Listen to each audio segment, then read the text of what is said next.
The seeds of the Second World War were planted at the end of the First and would grow through 2 decades of economic, political, and natural events into the global conflict that would reshape our country and our world. This is part 3 in our 3-part series, In Time of War, World War II.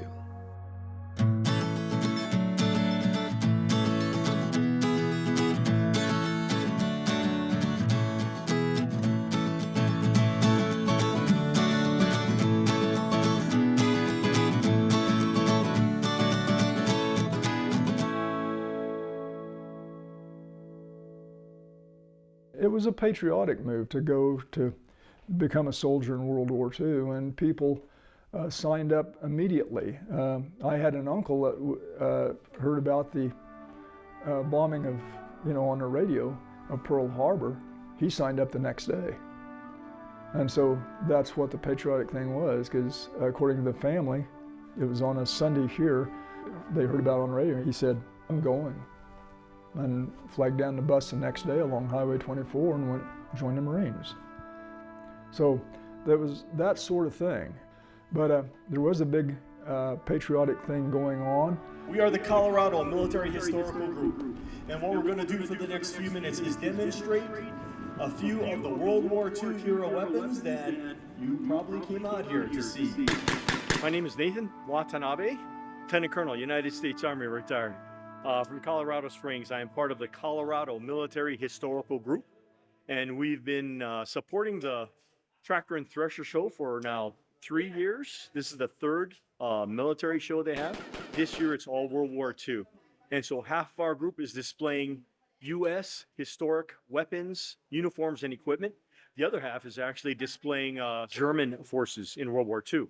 There are a couple of other groups displaying other equipment and uniforms. I'm Ken Kafka from Pierce, Colorado, and today I brought my 1941 WC-11 panel truck. We found it in rough condition and repaired it. In the meantime, we learned that there were only 642 of that model made. My father started this probably back in the 80s. He started buying and collecting this stuff back then, and used to restore it, take it to parades and show it. About 2019, we pulled a couple of them out and cleaned them up and took them on a convoy, about 1,161 round-trip miles. And then probably our mother suggested that we take them in the Nebraska Land Days parade. I used to teach military history at the Air Force Academy. I'm a 1988 graduate, and instead of going into the Air Force, I took a commission in the Army. And I was lucky enough to come back to the Air Force Academy as an Army officer and teach history. And I would always put forth the question, I'm here teaching history, but I'm really teaching heritage. What's the difference between history and heritage? History is names, dates, places, but heritage are those names, dates, places, and what they mean to you. We are not a martial nation, but wars are a large part of our history, really World War II. The biggest thing to come out of that was the United States established itself as a world power. Part of that was we were never really touched at home. We were not really bombed like Russia or France invaded or Great Britain. We were insulated. And so we really increased industrial production. Nearly 2 million vehicles made by the U.S. in World War II. We built just short of 200,000 Studebaker US-6s, and I know the vast majority of those went Lend-Lease to Russia. We were discussing Stalin wrote a letter to the president of Studebaker thanking him for the trucks, and they thought that they were such a robust, well-built piece of equipment that they actually adopted that term into their language to describe something that is robust and tough. You may have heard someone in the States say something is built like a Mack truck. They coined the term Studebaker. They described things as a Studebaker. Like the CCKWs, they made over 500,000 of those, the Jeeps. They made 600 and something thousand Jeeps. All of those are assembled on a manufacturing line by men's hands. In the aircraft field, They actually liked women being involved because, well, guys get in a hurry and they make mistakes, they drop stuff. And they found out women actually did a lot better with the fine instruments. They didn't have a tendency to over tighten an instrument in a gauge panel and warp it, or drop a rivet gun and dent a piece of metal. Kansas was a major point for war production. In Wichita, you had things like a lot of aircraft manufacturing growing up. The boom in wartime in aviation in Wichita is one of the reasons it's still an aviation center. Kansas is fortunate we had so many aircraft companies here, not only aircraft builders, but all the small companies that made the extra parts, the hydraulic pumps, the governors, things like that. A lot of aircraft were built here and found a way off, but more importantly, the air bases that sprang up within months of the attack on Pearl Harbor. Kansas has hosted a whole series of brand new air bases down in Wichita, but in other places of the state too. After the war, some of them would become airports. Topeka Regional Airport began life as Topeka Army Airfield, and it was a heavy bomber training base. Dodge City was a medium bomber training base. There's one at Pratt, there was one at Walker near Hayes, there was one up at McCook, and these are, basically 100 to 125 miles apart. But the Air Force needed places to train, places where they could make a lot of noise, where you could drop real bombs or shoot machine guns and not kill people when you did it. You still find 50 caliber Army bullets. I've got one in there, you want to see it? A sample of what you might find that were fired from airplanes is a 50 caliber machine gun bullet fired from an airplane. It still has part of the collar on it where it was fired through the belt. Kansas is primarily a bomber training base, and the skies were just thick with bombers throughout the war years here.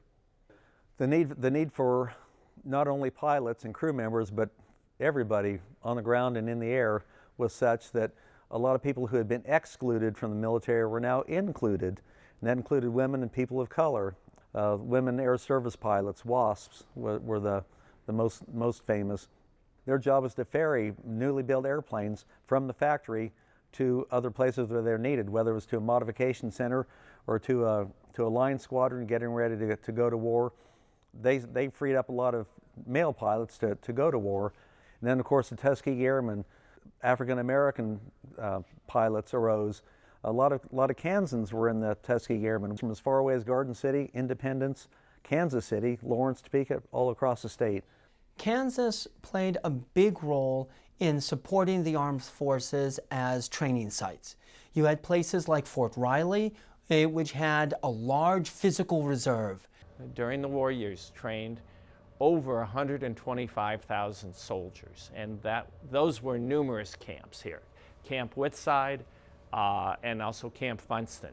We worked as sort of a replacement in creating soldiers to send off. We did not create the divisions. We had this wonderful Flint Hills grassland in which we could use and train soldiers in mechanized, and that's the operative word now here, mechanized cavalry tactics. That they can go out here on these Flint Hills here and play war games and actually train their soldiers.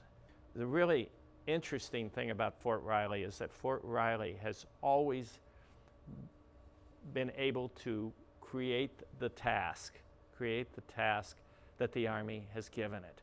We were a frontier post when it was set up in 1855, and then in the mid-1880s we were a training post, and then World War I we're a school post, and that carries over into the Second World War. We are a school post. We're actually training soldiers because we got this wonderful land out here. America was important to the world, and the heartland of America was very, very important. Now, we know that we went into rationing, but we kept the Russians in the fight through production of Dodge and Ford. Those same technologies also helped replace everything the Brits lost at Dunkirk. So we kept them in the fight. And part of the strength of America was our heartland. We could produce. World War II saw the highest cash income for Kansas farmers of any period up to that point. So it really was a reversal of fortunes. Farm work is war work. The U.S. government was very concerned with making sure we had adequate food stores, that we could support the military, and so there was a lot of war efforts focused on making sure production was sustained. But also there was a sense of patriotism associated with Midwest agriculture at that time period. So you'll see propaganda posters that feature wheat fields, that feature farmers. There definitely was this sense of, to be American is to support these kinds of farm efforts, to meet the need for labor in the field. There was actually a women's land army created, which was 360,000 women volunteers who were going out into farms to pitch in with farm labor during that time period. Well, women did a lot because the men were at war, so they did a lot of the factory work. I mean, Rosie the Riveter is, famous because that's what she was doing. She was literally in the factory riveting when they found her. But they tried to represent the war as a fun, not as a horrible thing that was happening, but they tried to bring life to it, I guess you will. For the support so that people wouldn't be so against it, And so they did. They gave up a lot and they went to work. Kansas's contributions to the war effort are multifaceted. Obviously, Kansas grew a lot of food that helped feed the rest of the world during the conflict, but that was far from all. You had mining and oil being pulled out of the ground here in Kansas that helped feed energy needs, helped feed the fuel needs of Allied forces. You also have automobile manufacturing, which has turned into military weapons production in a number of cities. The U.S. auto industry in general, Chrysler made ammunition. International Harvester, built firearms. Firestone made the helmet liners, some of the helmet liners. I learned that just today. Production from the auto industry in general was massive of importance. POW camps were built in Kansas for two reasons. Pearl Harbor instilled a patriotic desire to go out and, to fight for the country. The problem rurally is that the young men that worked on the farms no longer were there to help the older farmers. Now the Army figured a way, and Fort Riley was very involved in that answer to that equation, by bringing German and Italian POWs into the area and then loaning them out to the farmers. Kansas, Nebraska, that's in the middle of the country. Escape is minimal. But POWs worked to pay the costs of their confinement, and they worked on Kansas farms growing food to help the war effort against Germany, Italy, and Japan. There weren't many Japanese POWs in most of the war. Most of the Japanese died fighting in the Pacific against us. America does most of the fighting in the Pacific parts of World War II. The Chinese do the land fighting in Asia. You have military service. About 215,000 Kansas men and women are drafted or volunteer for military service. There were less than 1.8 million Kansans in 1940. So 12.5% of the population of Kansas serves in uniform during the war. Remembering that that is overwhelmingly, but not exclusively, male. Thousands of Kansas women serve in the armed forces. But you still probably have something like 200,000 men in a state that only had about 900,000 men when the war started. That's a lot of men going into this conflict. The 35th Infantry Division, which it really consisted of the 137th Infantry Regiment, which was from Kansas, the 134th Infantry Regiment they added from Nebraska, and then there was the 320th Infantry Regiment, which was basically a draftee enlistee regiment. The 35th Infantry Division, again, was called in 1940. They trained at Camp Robinson, Arkansas for a year. So, goodbye dear, I'll be back in a year. They planned on going home in a year. But then Pearl Harbor came along, and they were sent to the west coast of the United States to guard against a Japanese invasion there. And then divisions of the Army were reorganized into a different format. And the 35th was then sent to Camp Rucker, Alabama for some additional training. From there, they went to Camp Butner, North Carolina. And from there, most of them were sent to West Virginia for mountain training. Finally, in January of 1944, they were sent to Camp Kilmer, New Jersey, and then off to England. So you have all of these ways that Kansas is contributing. But of course, one of the most important contributions of Kansas is one man, Dwight Eisenhower, who will lead the Allied war effort against Germany. In 1942, with the invasion of North Africa under Eisenhower's command, 1943, where he commands the initial stages of the invasion of Italy, and far more famously, the invasion of France to liberate Western Europe on June the 6th, 1944. So President Eisenhower grew up here in Abilene, spent his childhood here, growing up in the house here on campus. And he lived here until 1911, when he left to go to the military academy at West Point. During World War I, he had hoped to go to Europe to see combat. That did not work out. He showed an aptitude for training troops, and he was actually sent to a camp near Gettysburg, Pennsylvania, to train a tank corps to serve in Europe. The decision on the part of the Allied Combined Joint Chiefs of Staff had always been to invade Europe. The problem with that is with the United States entering the war, there were not enough men, material, landing craft, all the rest of these things to conduct a successful operation against the European continent. And it was decided that U.S. troops would make their first landing in North Africa. The objective was to link up with British forces in Tunisia and drive the Africa Corps out of North Africa and strike a blow against Germany that would also relieve pressure on our Russian allies. That was the focus of that operation. Ultimately led to invasion of Sicily and then Italy. While the operations in North Africa are going on, a buildup is taking place in Great Britain of men and material. There were several problems that had to be solved. We had to work out command relationships with our British and other allies. So part of that time was spent creating a staff that could just execute.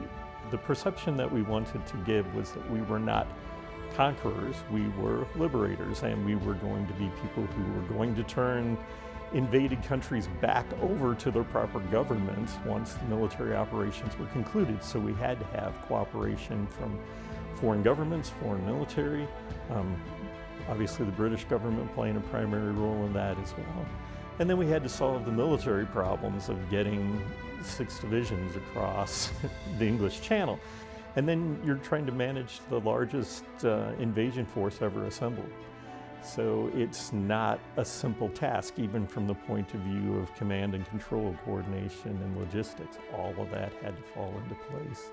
And it took many months to accomplish that. So while the North Africa campaign and the Sicilian Italian campaign are going on, these are the problems that are being worked out by General Eisenhower and his staff headed into the invasion on June 6, 1944.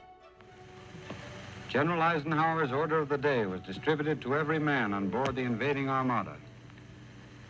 Soldiers, sailors, and airmen of the Allied Expeditionary Force, you are about to embark upon the great crusade toward which we have striven these many months. It was difficult at first. The landing zones that were chosen were not the shortest route necessarily to the goal, which turned out to be a good thing because it totally deceived the Germans. The Germans kept their army pinned to the port of Calais, which was the shortest distance across the channel where they thought we would invade. But once they were aware we were ashore, they immediately began to shift forces, and it took us several weeks to fight our way off of the beachheads.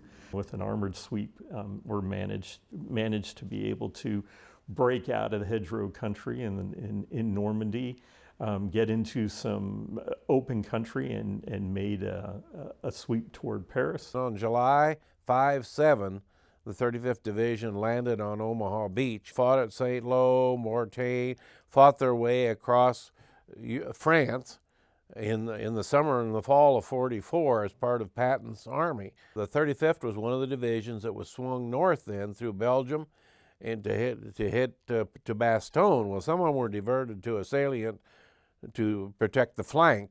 Well, after the Battle of the Bulge was over, they went back to Metz, and then they were basically trucked up through Belgium and into Holland, and they had huge battles at Maastricht and Venlo, and from there they crossed the Rhine River into Germany, and now we're talking the spring of '45 now. We were in the process of occupying Western Germany when the Germans surrendered on March 8th, 1945.